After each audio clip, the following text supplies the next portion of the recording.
Hello friends, welcome to knowledge centre. ഈ ഒരു class നമ്മുടെ കഴിഞ്ഞ CRT ക്ലാസിന്റെ കണ്ടിന്യൂഷൻ ആണ് കേട്ടോ. കഴിഞ്ഞ ക്ലാസ്സിൽ നമ്മൾ 9ാം ക്ലാസ്സിലെ സോഷ്യൽ സയൻസിലെ 4ാമത്തെ ചാപ്റ്റർ ആയ ഇന്ത്യൻ ഭരണഘടനയിലെ അധികാര വിന്യാസം എന്നുള്ള ചാപ്റ്റർ ആയിരുന്നു നോക്കിയിട്ടുണ്ടായിരുന്നത്. അത് കംപ്ലീറ്റ് ആയിരുന്നില്ല. അപ്പൊ അതിന്റെ ബാക്കി ഭാഗമാണ് നമ്മൾ ഇന്ന് എടുക്കുന്നത് കേട്ടോ. അപ്പോൾ ആ ഒരു ക്ലാസ് കണ്ടിട്ടില്ലാത്തവർ അത് കണ്ടിട്ട് ഇത് കാണാൻ ശ്രമിക്കട്ടോ.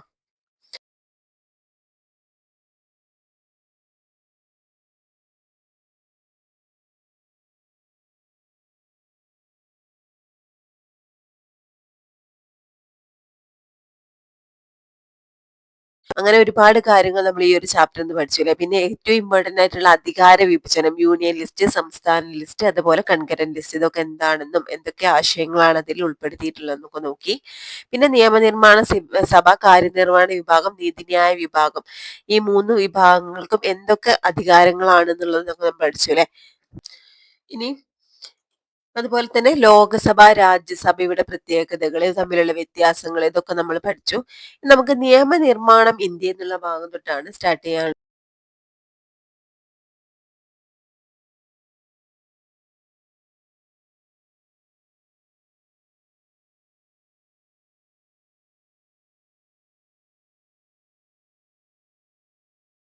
നിരവധി നടപടിക്രമങ്ങളുണ്ട്. അപ്പൊ നിയമനിർമ്മാണം കേവലം ഒരു സാങ്കേതിക പ്രക്രിയ മാത്രമല്ല, ഒരു രാഷ്ട്രീയ പ്രക്രിയ കൂടിയാണ്. അപ്പൊ സമൂഹത്തിന്റെ വിവിധ കോണുകളിൽ നിന്നുള്ള ജനാഭിപ്രായങ്ങളോട് സർക്കാരിന്റെ പ്രതികരണമാണ് നിയമങ്ങൾ. ഓക്കെ. അപ്പൊ രാഷ്ട്രീയ പാർട്ടിയുടെ തിരഞ്ഞെടുപ്പ് വാഗ്ദാനം പാലിക്കുന്നതിന്റെ ഭാഗമായും ഭരണപ്രക്രിയ കൂടുതൽ സുഗമമാക്കുന്നതിനായും നിയമനിർമ്മാണം നടത്താറുണ്ട്. നിയമനിർമ്മാണത്തിന് മന്ത്രിസഭ അംഗീകാരം നൽകിയാൽ ബന്ധപ്പെട്ട മന്ത്രാലയത്തിന്റെ മേൽനോട്ടത്തിലും നിർദ്ദേശങ്ങൾക്കും അനുസൃതമായ ഉദ്യോഗസ്ഥരാണ് നിയമത്തിന്റെ കരട് രൂപമായ ബിൽ തയ്യാറാക്കുന്നത്. ബില്ലുകൾ വിവിധ തരമുണ്ട്. മന്ത്രിമാർ അവതരിപ്പിക്കുന്ന ബില്ലാണ് ഗവൺമെന്റ് ബില്ല് കേട്ടോ. മന്ത്രിമാർ അവതരിപ്പിക്കുന്ന ബില്ലാണ് ഗവൺമെന്റ് ബില്ല്. മന്ത്രിയല്ലാത്ത പാർലമെന്റ് അംഗം അവതരിപ്പിക്കുന്ന ബില്ലുകളാണ് സ്വകാര്യ ബില്ല്. ഇത് കൂടാതെ പൊതുഖജനാവിലേക്കുള്ള ധനസമാഹരണവും ചെലവഴിക്കലും സംബന്ധിച്ച ബില്ലുകളാണ് ധനബില്ലുകൾ. ധനബിൽ ലോകസഭയിലാണ് ആദ്യം അവതരിപ്പിക്കുന്നത്. അപ്പൊ ബില്ലുകൾ എന്തൊക്കെയാ പറഞ്ഞ, ബില്ലുകൾ വിവിധ തരമുണ്ട് എന്ന് പറഞ്ഞു. മന്ത്രിമാരെ അവതരിപ്പിക്കുന്ന ബില്ലാണെന്ത്, ഗവൺമെന്റ് ബില്ല്. മന്ത്രി അല്ലാത്ത പാർലമെന്റ് അംഗം അവതരിപ്പിക്കുന്ന ബില്ലാണെന്ത്, സ്വകാര്യ ബില്ല്. ഇത് കൂടാതെ എന്താണ്, പൊതുഖജനാവിലേക്കുള്ള ധനസമാഹരണവും ചെലവഴിക്കലും സംബന്ധിച്ച ബില്ലുകളാണ് ധനബില്ലുകൾ. അപ്പൊ ധനബിൽ ലോകസഭയിലാണ് ആദ്യം അവതരിപ്പിക്കുന്നത്. ധനബിൽ എവിടെയാണ് ആദ്യം അവതരിപ്പിക്കുന്നത്? ലോകസഭയിലാണ് ആദ്യം അവതരിപ്പിക്കുന്നത്. ധനബില്ലുകൾ അല്ലാത്തവയാണ് ധനേതര ബില്ലുകൾ. ഇപ്പൊ ഭരണഘടനാ ഭേദഗതി ബില്ലുകളും സാധാരണ ബില്ലുകളുമാണ് ധനേതര ബില്ലുകളായിട്ട് കണക്കാക്കുന്നത് കേട്ടോ. ഏതൊക്കെയാണ്? ഭരണഘടനാ ഭേദഗതി ബില്ലുകളും സാധാരണ ബില്ലുകളുമാണ് ധനേതര ബില്ലുകളായിട്ട് കണക്കാക്കുന്നത്. ഇനി ഇവിടെ ഒരു ബില്ല് നിയമമാക്കുന്നതിന്റെ വിവിധ ഘട്ടങ്ങളാണ്. 1ാം വായന, 2ാം വായന, 3ാം വായന, ഈ 3 ഘട്ടങ്ങളിലൂടെയാണ് ഒരു ബില്ല് നിയമമാകുന്നത് കേട്ടോ. 1ാം വായന എന്ന് പറഞ്ഞാൽ ധനബില്ലല്ലാത്ത ഏതൊരു ബില്ലും ഇരുസഭകളിൽ ഏതെങ്കിലും ഒന്നിൽ മന്ത്രിയോ സ്വകാര്യ അംഗമോ അവതരിപ്പിക്കുകയാണ് ചെയ്യുന്നത് കേട്ടോ. അപ്പൊ ധനബില്ലല്ലാത്ത ബില്ലുകള് അല്ലാത്ത ഏതൊരു ബില്ലും എന്താണ്, ഇരുസഭകളിൽ ഏതെങ്കിലും ഒന്നിൽ മന്ത്രിയോ സ്വകാര്യ അംഗമോ അവതരിപ്പിക്കുന്നു. ഓക്കെ. അപ്പൊ നമ്മൾ പറഞ്ഞു ധനബില്ലുകൾ എവിടെ അവതരിപ്പിക്കുന്നത്? ലോകസഭയിലാണ് ധനബില്ലുകൾ അവതരിപ്പിക്കുന്നത് ആദ്യം. ഓക്കെ. ഇനി എന്താണ്, ധനബില്ലല്ലാത്ത ഏതൊരു ബില്ലും എന്താണ്, ഏതിലാണ്, ഇരുസഭകളിൽ ഏതെങ്കിലും ഒന്നില് അവതരിപ്പിക്കുന്നു. ഇനി 2ാം വായന. ഈ ഘട്ടത്തിൽ ബിൽ കമ്മിറ്റിയുടെ പരിഗണനയ്ക്ക് അയക്കുകയോ സഭയിൽ തന്നെ ചർച്ച ചെയ്യുകയോ ചെയ്യുന്നു.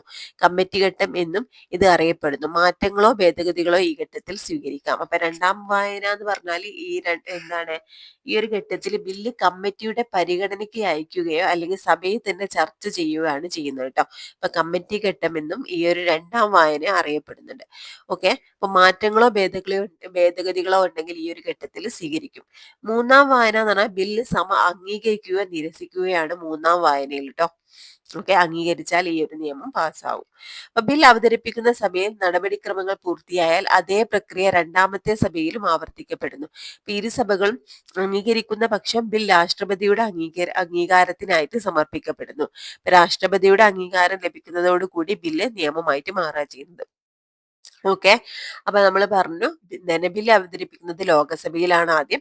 ധനബില്ലല്ലാത്ത മറ്റു ബില്ലുകളെ ഏതെങ്കിലും ഒരു സഭയിൽ ആദ്യം അവതരിപ്പിക്കും. എന്നിട്ട് എന്താണ് ഈ ഒരു സഭയിൽ നടപടിക്രമങ്ങൾ പൂർത്തിയായി കഴിഞ്ഞാൽ ഇരു സഭകൾ അതായത് രണ്ടാമത്തെ സഭയിലും ഇതേ പ്രക്രിയ ആവർത്തിക്കുന്നുണ്ട് ട്ടോ. ഒന്നാം വായന, രണ്ടാം വായന, അതുപോലെ മൂന്നാം വായന.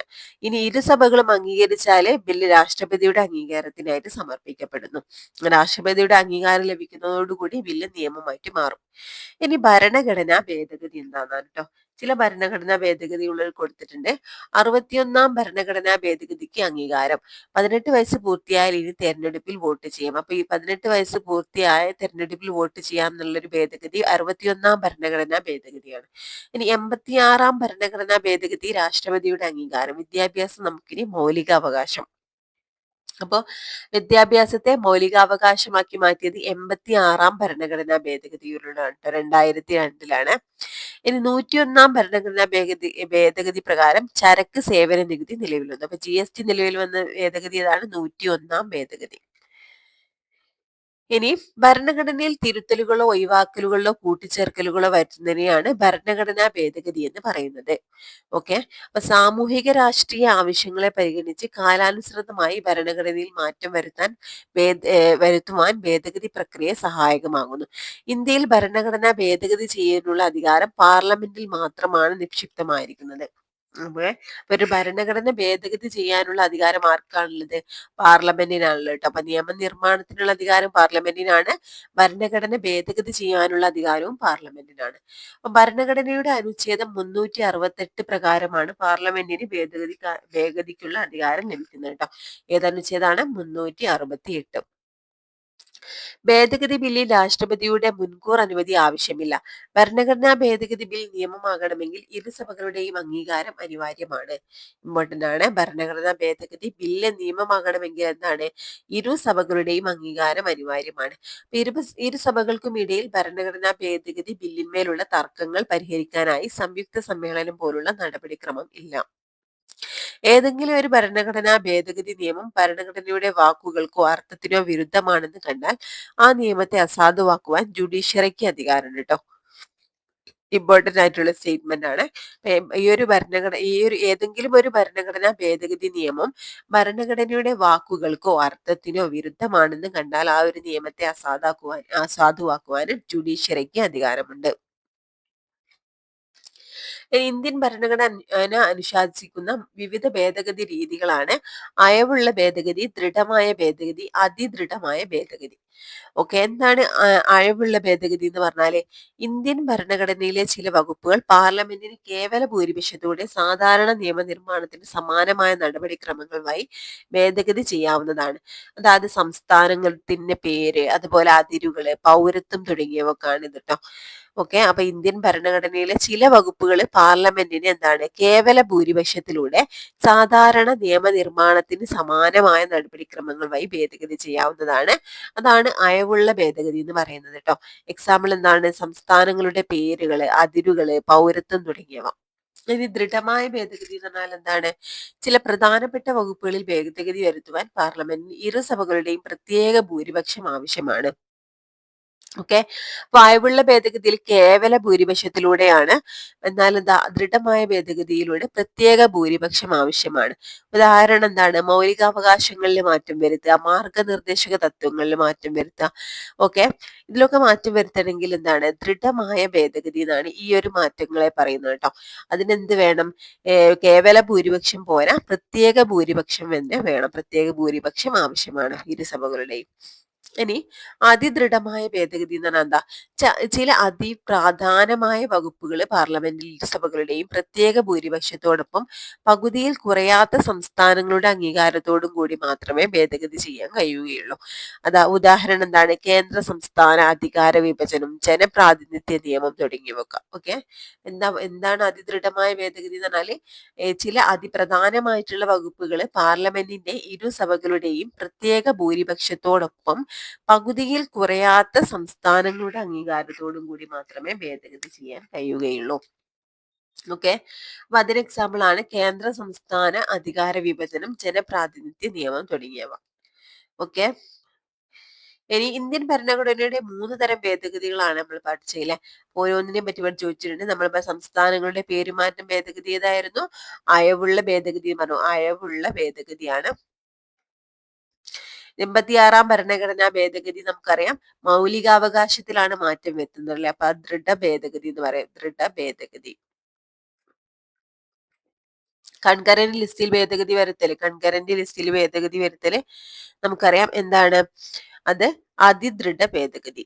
അധികാര വിഭജനാണല്ലേ പറയുന്നത്. അപ്പൊ എന്താ പറയാ? എന്താണ്? അതിദൃഢമായ ഭേദഗതി. അതിദൃഢമായ ഭേദഗതി. ഓക്കെ.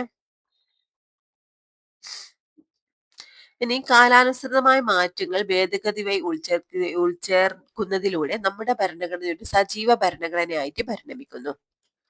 ഇനി പാർലമെന്റ് പാസാക്കുന്ന നിയമങ്ങൾ നടപ്പിൽ വരുത്തുക എന്ന കർത്തവ്യം നിർവഹിക്കുന്നത് കാര്യനിർവഹണ വിഭാഗമാണ് കേട്ടോ. എന്താണ് കാര്യനിർവഹണ വിഭാഗം? നിയമങ്ങളുടെയും നയങ്ങളുടെയും നടപ്പിലാക്കൽ, ഭരണനിർവഹണം എന്നീ ചുമതലകൾ നിർവഹിക്കുന്ന ഗവൺമെന്റിന്റെ വിഭാഗമാണ് കാര്യനിർവഹണ വിഭാഗം. രാഷ്ട്രപതി, ഉപരാഷ്ട്രപതി, പ്രധാനമന്ത്രി, തലവനായ മന്ത്രിസഭ എന്നിവ ഉൾപ്പെടുന്നതാണ് കാര്യനിർവഹണ വിഭാഗം. ഇന്ത്യൻ ഭരണഘടന പ്രകാരം കാര്യനിർവഹണ വിഭാഗത്തിന്റെ അധികാരങ്ങൾ രാഷ്ട്രപതിയിലാണ് നിക്ഷിപ്തമായിരിക്കുന്നതെങ്കിലും അത് നിർവഹിക്കപ്പെടുന്നത് പ്രധാനമന്ത്രിയുടെ നേതൃത്വത്തിലുള്ള മന്ത്രിസഭയിലൂടെയാണ്.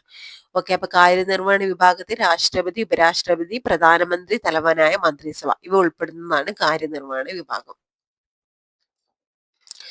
കാര്യനിർവഹണ വിഭാഗത്തെ രണ്ടായി തിരിച്ചിട്ടുണ്ട്. രാഷ്ട്രീയ എക്സിക്യൂട്ടീവ്, അതുപോലെ സ്ഥിരം എക്സിക്യൂട്ടീവ്. രാഷ്ട്രീയ എക്സിക്യൂട്ടീവ് എന്ന് പറയുന്നത് രാഷ്ട്രപതി, പ്രധാനമന്ത്രി, മന്ത്രിമാർ നമ്മൾ പറഞ്ഞു. സ്ഥിരം എക്സിക്യൂട്ടീവ്സ് ഉദ്യോഗസ്ഥ വൃന്ദാണ് കേട്ടോ. അഖിലേന്ത്യാ സർവീസ്, കേന്ദ്ര സർവീസ്, സംസ്ഥാന സർവീസസ്. ഓക്കെ. ഇനി ഇതിൽ തന്നെ രാഷ്ട്രീയ എക്സിക്യൂട്ടീവ് രണ്ടെണ്ണുണ്ട്. അതായത് രണ്ട് ഭാഗമാക്കി തിരിച്ചാണ്. നാമമാത്ര എക്സിക്യൂട്ടീവും യഥാർത്ഥ എക്സിക്യൂട്ടീവും. നാമമാത്ര എക്സിക്യൂട്ടീവ് ആരാണ്? രാഷ്ട്രപതിയാണ്. രാഷ്ട്രപതിക്ക് നാമമാത്രമായ അധികാരമാണല്ലേ ഉള്ളത്. അപ്പൊ യഥാർത്ഥ എക്സിക്യൂട്ടീവ് പ്രധാനമന്ത്രിയും മന്ത്രിസഭയാണ് കേട്ടോ. ഇനി രാഷ്ട്രീയ കാര്യനിർവഹണ വിഭാഗം പൊളിറ്റിക്കൽ എക്സിക്യൂട്ടീവ് ആണ്. രാഷ്ട്രപതി, ഉപരാഷ്ട്രപതി, സർക്കാരിന് നേതൃത്വം നൽകുന്ന പ്രധാനമന്ത്രി, മന്ത്രിമാർ എന്നിവരടങ്ങുന്നതാണ് നമ്മുടെ രാഷ്ട്രീയ കാര്യനിർവഹണ വിഭാഗം. അപ്പൊ ഭരണഘടനാപരമായ രാഷ്ട്രപതിയാണ് കാര്യനിർവഹണത്തിന് തലവന്. എന്നാൽ മന്ത്രിയും പ്രധാനമന്ത്രിയും അദ്ദേഹത്തിന്റെ നേതൃത്വത്തിലുള്ള മന്ത്രിസഭയും നൽകുന്ന ഉപദേശങ്ങൾ അനുസരിച്ച് വേണം രാഷ്ട്രപതി പ്രവർത്തിക്കേണ്ടത്. അതേസമയം രാഷ്ട്രപതിക്ക് സ്വന്തം വിവേചനാധികാരം ഉപയോഗിച്ച് പ്രവർത്തിക്കാവുന്ന സാഹചര്യവും ഉണ്ട് കേട്ടോ. ഇനി രാഷ്ട്രപതി ഇന്ത്യയിലെ കാര്യനിർവഹണ വിഭാഗത്തിന്റെ തലവനാണ് രാഷ്ട്രപതി. അപ്പൊ ഇന്ത്യയിലെ കാര്യനിർവഹണ വിഭാഗത്തിന്റെ തലവൻ ആരാന്ന് വെച്ചാൽ രാഷ്ട്രപതിയാണ്. 35 വയസ്സ് പൂർത്തിയായ ഇന്ത്യൻ പൗരർക്ക് രാഷ്ട്രപതി സ്ഥാനത്തേക്ക് മത്സരിക്കാൻ യോഗ്യതയുണ്ട്. അപ്പൊ രാഷ്ട്രപതി സ്ഥാനത്തേക്ക് മത്സരിക്കാനുള്ള പ്രായം 35 വയസ്സ് പൂർത്തിയാകണം എന്നുള്ളതാണ്. ഇനി പാർലമെന്റിന്റെ ഇരു സഭകളിലെയും സംസ്ഥാന നിയമനിർമ്മാണ സഭകളുടെയും തെരഞ്ഞെടുക്കപ്പെട്ട അംഗങ്ങൾ ഉൾക്കൊള്ളുന്ന ഇലക്ട്രൽ കോളേജാണ് രാഷ്ട്രപതിയെ തെരഞ്ഞെടുക്കുന്നത്. ഓക്കെ. അപ്പൊ പാർലമെന്റിന്റെ ഇരു സഭകളിലെയും സംസ്ഥാന നിയമനിർമ്മാണ സഭകളിലെയും തെരഞ്ഞെടുക്കപ്പെട്ട അംഗങ്ങൾ ഉൾക്കൊള്ളുന്ന ഇലക്ട്രൽ കോളേജാണ് രാഷ്ട്രപതിയെ തെരഞ്ഞെടുക്കുന്നത്. 5 വർഷമാണ് രാഷ്ട്രപതിയുടെ ഔദ്യോഗിക കാലാവധി. അപ്പോ പാർലമെന്റ് വിളിച്ചു ചേർക്കുന്ന ലോകസഭ പിരിച്ചുവിടുക, പ്രധാനമന്ത്രിയെയും മന്ത്രിസഭയെയും നിയമിക്കുക, സുപ്രീം കോടതിയിലെയും ഹൈക്കോടതിയിലെയും ജഡ്ജിമാരെ നിയമിക്കുക, സംസ്ഥാന ഗവർണർമാരെ നിയമിക്കുക, അടിയന്തരാവസ്ഥ പ്രഖ്യാപിക്കുക, പ്രതിരോധ സേനകളുടെ സർവ്വസൈന്യാധിപനായി പ്രവർത്തിക്കുക തുടങ്ങിയവയാണ് രാഷ്ട്രപതിയുടെ ചുമതലകൾ കേട്ടോ. അപ്പൊ എന്തൊക്കെ ചുമതലകളാണ് രാഷ്ട്രപതിക്കുള്ളത് നമ്മൾ പറഞ്ഞു. എന്തൊക്കെയാണ്? പാർലമെന്റ് വിളിച്ചു ചേർക്കുക, ലോകസഭ പിരിച്ചുവിടുക, പ്രധാനമന്ത്രിയെയും മന്ത്രിസഭയെയും നിയമിക്കുക, സുപ്രീം കോടതിയിലെയും ഹൈക്കോടതിയിലെയും ജഡ്ജിമാരെ നിയമിക്കുക, സംസ്ഥാന ഗവർണർമാരെ നിയമിക്കുക, അടിയന്തരാവസ്ഥ പ്രഖ്യാപിക്കുക, പ്രതിരോധ സേനകളുടെ സർവ്വസൈന്യാധിപനായിട്ട് പ്രവർത്തിക്കുക. ഇതൊക്കെ എന്താണ്? രാഷ്ട്രപതിയുടെ ചുമതലകളാണ് കേട്ടോ. രാഷ്ട്രപതി രാജി സമർപ്പിക്കുന്നത് ഉപരാഷ്ട്രപതിക്കാണ്. ആർക്കാണ് രാജി സമർപ്പിക്കേണ്ടത്? ഉപരാഷ്ട്രപതിക്കാണ്. രാഷ്ട്രപതിയുടെ അഭാവത്തിൽ ഉപരാഷ്ട്രപതിയാണ് ഈ ചുമതലകളൊക്കെ നിർവഹിക്കുന്നത്. അപ്പൊ ഇന്ത്യയുടെ പ്രഥമ രാഷ്ട്രപതി ആരാണ്? ഡോക്ടർ രാജേന്ദ്ര പ്രസാദ്. ഇനി പ്രധാനമന്ത്രിനെ നോക്കാം.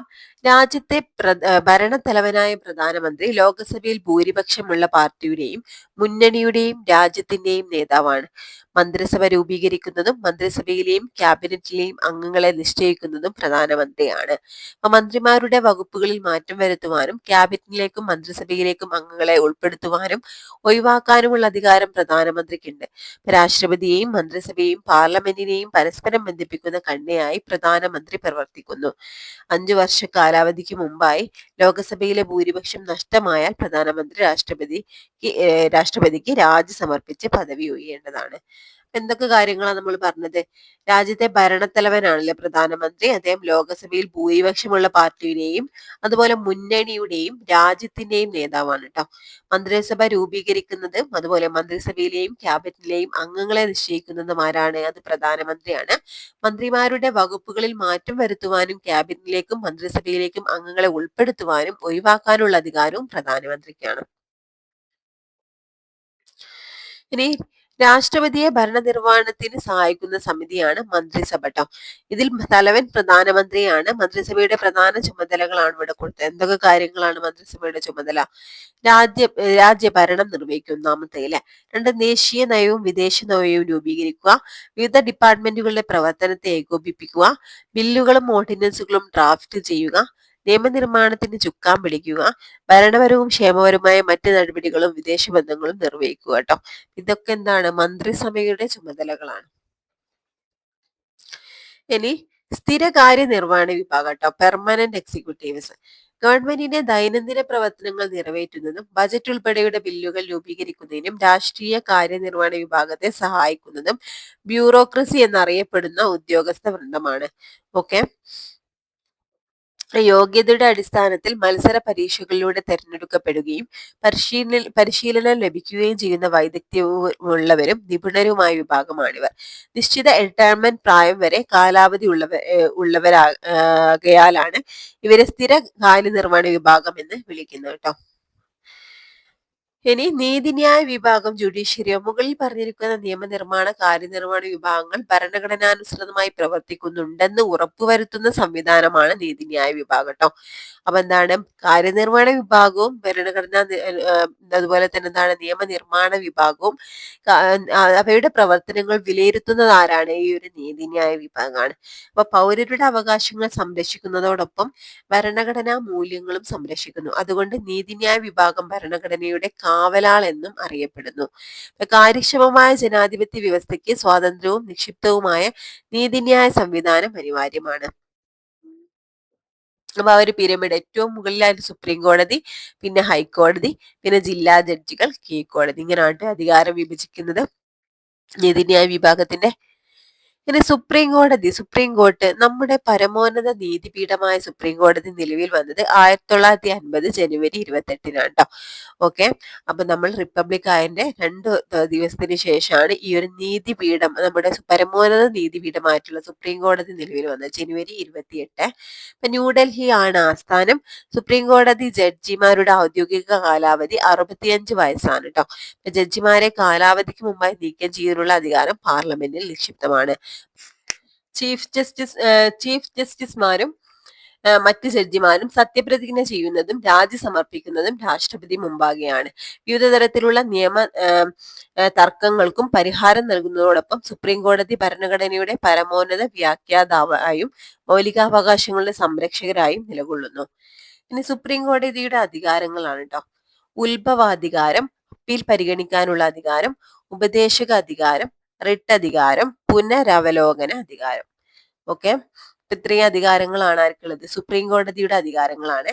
എന്താ ഉത്ഭവാധികാരം എന്ന് പറഞ്ഞാല്? സുപ്രീം കോടതിക്ക് മാത്രം പരിഹരിക്കാൻ കഴിയുന്ന ചില വിഷയങ്ങളാണ് ഉത്ഭവാധികാരങ്ങളുടെ പരിധിയിൽ വരുന്നത് കേട്ടോ. ഉദാഹരണം കേന്ദ്ര സംസ്ഥാന തർക്കങ്ങൾ. ഓക്കെ. അപ്പൊ കേന്ദ്ര സംസ്ഥാന തർക്കങ്ങളൊക്കെ ഉത്ഭവാധികാരത്തിൽ പെടുന്നതാണ്. ഇനി അപ്പീൽ പരിഗണിക്കാനുള്ള അധികാരം എന്താ? സുപ്രീം കോടതി ഏറ്റവും ഉയർന്ന അപ്പീൽ കോടതിയാണ്. അതുകൊണ്ട് തന്നെ എന്താണ്, രാജ്യത്തെ ഏതൊരു കീഴ്ക്കോടതിയുടെയും വിധിമേൽ വരുന്ന അപ്പീലുകൾ സ്വീകരിക്കാനുള്ള അധികാരം സുപ്രീം കോടതിക്കുണ്ട്. അടുത്തത് ഉപദേശക അധികാരാണ്. രാഷ്ട്രപതി ആവശ്യപ്പെടുന്ന ഏതൊരു വിഷയത്തെ സംബന്ധിച്ചും നിയമോപദേശം നൽകാൻ സുപ്രീം കോടതിക്ക് ഭരണഘടനാപരമായ ബാധ്യതയുണ്ട്. റിട്ട് അധികാരം, മൗലികാവകാശങ്ങൾ ലംഘിക്കപ്പെടുമ്പോൾ അവയുടെ സംരക്ഷണാർത്ഥം റിട്ടുകളുടെ രൂപത്തിൽ പ്രത്യേക ഉത്തരവുകൾ പുറപ്പെടുവിക്കാനുള്ള സുപ്രീം കോടതിക്ക് അധികാരമുണ്ട് കേട്ടോ. നെക്സ്റ്റ് എന്താ പുനരവലോകന അധികാരം. ഭരണഘടനയുടെ സംരക്ഷകൻ എന്ന ചുമതല നിർവഹിക്കുന്നതിൽ നീതിന്യായ വിഭാഗത്തിന് ഏറ്റവും കരുത്തായി നിൽക്കുന്നത് അതിന്റെ നീതിന്യായ പുനരവലോകന അധികാരമാണ്. ഓക്കെ, എന്താണ് നീതിന്യായ പുനരവലോകനം എന്ന് പറഞ്ഞാല്? പാർലമെന്റ് പാസാക്കുന്ന നിയമങ്ങളുടെയും കാര്യനിർവഹണ വിഭാഗം പുറപ്പെടുവിക്കുന്ന ഉത്തരവുകളുടെയും ഭരണഘടനാ സാധുത പരിശോധിക്കുകയും അവ ഭരണഘടനയുടെ വാക്കുകൾക്കോ അർത്ഥത്തിനോ വിരുദ്ധമാണെന്ന് ബോധ്യമായാൽ അവയെ ഭരണഘടനാ വിരുദ്ധമെന്ന് പ്രഖ്യാപിക്കുവാനുമുള്ള സുപ്രീം കോടതിയുടെ പ്രത്യേക അധികാരത്തെയാണ് നീതിന്യായ പുനരവലോകന അധികാരം എന്ന് പറയുന്നത്. ഓക്കെ, ഇനി പരസ്പര നിയന്ത്രണവും അധികാര സന്തുലനവുമാണ്. ഭരണഘടനാപരമായ ഗവൺമെന്റിന്റെ അധികാരങ്ങൾ നിയമനിർമ്മാണം, കാര്യനിർവഹണം, നീതിന്യായം എന്നീ 3 വിഭാഗങ്ങൾക്കായി വിഭജിച്ച് നൽകിയിരിക്കുന്നു. എന്നിരുന്നാലും ഇവയ്ക്കിടയിൽ യുക്തിസഹമായ ഒരു പരസ്പര നിയന്ത്രണവും ഏകോപനവും അധികാര പ്രയോഗത്തിലെ സന്തുലനവും സാധ്യമാക്കുവാൻ നമ്മുടെ ഭരണഘടന ശ്രദ്ധിച്ചിട്ടുണ്ട്. ഇവിടെ എന്താ കൊടുത്തത്? ഇവിടെ ഒരു ഡയഗ്രാം കൊടുത്തിട്ടുണ്ട്. ബജറ്റ് പരിഗണിക്കൽ, ചോദ്യോത്തരവേള തുടങ്ങിയ മാർഗങ്ങളിലൂടെ എക്സിക്യൂട്ടീവിനെയും ഇംപീച്ച്മെന്റ് പോലുള്ള ജുഡീഷ്യറിയെയും നിയന്ത്രിക്കുവാൻ പാർലമെന്റിന് കഴിയും ട്ടോ. ഓക്കെ, അപ്പൊ ജുഡീഷ്യറിയെയും അതുപോലെ എക്സിക്യൂട്ടീവിനെയും ആര് നിയന്ത്രിക്കുന്നുണ്ട്? പാർലമെന്റ് നിയന്ത്രിക്കുന്നുണ്ട്, അതായത് നിയമനിർമ്മാണ സഭ. അതുപോലെ നീതിന്യായ പുനരവലോകന അധികാരത്തിലൂടെ ജുഡീഷ്യറിക്ക് പാർലമെന്റിനെയും എക്സിക്യൂട്ടീവിനെയും നിയന്ത്രിക്കാൻ സാധിക്കും. അതുപോലെ ബില്ലുകൾക്ക് അംഗീകാരം നൽകിയാൽ, ദയാഹർജി പരിഗണിക്കൽ, ജഡ്ജിമാരുടെ നിയമനം, സ്ഥലം മാറ്റം പോലുള്ളവയിലൂടെ എക്സിക്യൂട്ടീവിന് പാർലമെന്റിനെയും ജുഡീഷ്യറിയെയും ക്രിയാത്മകമായിട്ട് നിയന്ത്രിക്കാവുന്നതാണ്. അപ്പൊ ഈ ഒരു പരസ്പരം എന്താണ് ഒരു എന്താ പറഞ്ഞിട്ടുള്ളത്? പരസ്പര നിയന്ത്രണം ഉണ്ട് എന്നാണ് പറയുന്നത് ഈ 3 വിഭാഗവും. അപ്പൊ ഇന്ത്യൻ ഭരണഘടന ജനാധിപത്യം എന്ന ഭരണ സംവിധാനത്തെയും മൂല്യത്തെയും അതിന്റെ രാഷ്ട്ര സങ്കല്പങ്ങളിൽ ഉറപ്പിക്കുന്നു. അധികാര കേന്ദ്രീകരണം ഒഴിവാക്കുന്നതിനും സ്വേച്ഛാധിപത്യ പ്രവണതകൾ തടയുന്നതിനും അനാധിപത്യം പരിപാലിക്കുന്നതിനും വേണ്ടിയാണ് ഗവൺമെന്റിന്റെ അധികാരം 3 ശാഖകൾക്കിടയിൽ വിഭജിച്ച് നൽകിയിരിക്കുന്നത്. അപ്പോൾ സ്വാതന്ത്ര്യ സമരത്തിന്റെ ആശയങ്ങളും അഭിലാഷങ്ങളും ഭരണഘടന മുന്നോട്ട് വെക്കുന്ന മൂല്യങ്ങളും ദർശനങ്ങളും അതുപോലെ വ്യവസ്ഥാപിതമാക്കാനുള്ള ശ്രമങ്ങളാണ് ഗവൺമെന്റിന്റെ ശാഖകളിലൂടെ നമ്മുടെ രാഷ്ട്രം നടപ്പിലാക്കി വരുന്നത്. ഓക്കെ, നമുക്ക് ഒരുപാട് ഇമ്പോർട്ടന്റ് ആയിട്ടുള്ള പോയിന്റ്സുകൾ വരുന്ന ചാപ്റ്റർ ആണ് കേട്ടോ. അപ്പൊ ഈ ഒരു ഭാഗത്ത് നിന്ന് ഒരുപാട് ക്വസ്റ്റ്യൻസ് നമുക്ക് എക്സാമിന് വരാറുണ്ട്. അപ്പൊ ഏറ്റവും ഇമ്പോർട്ടന്റ് ആയിട്ടുള്ള ഒരു ചാപ്റ്റർ ആണ്. അപ്പോൾ ഒരു പെട്ടെന്ന് തന്നെ കണ്ടുപോയാൽ പോരാ, നന്നായിട്ട് ഓരോ ഭാഗങ്ങളും പിന്നെ ഡൗട്ട് വരുന്ന കാര്യങ്ങളൊക്കെ നോട്ട് ചെയ്ത് തന്നെ മുന്നോട്ട് പോകാം കേട്ടോ. അതുപോലെ തന്നെ ഈ ഒരു ക്ലാസ് യൂസ്ഫുൾ ആയിട്ടുണ്ടെങ്കിൽ ഒന്ന് ലൈക്ക് ചെയ്യുക. ക്ലാസ്സിനെ കുറിച്ചുള്ള അഭിപ്രായങ്ങളും കമന്റ് ചെയ്യാൻ മറക്കരുത്. Okay friends, thank you.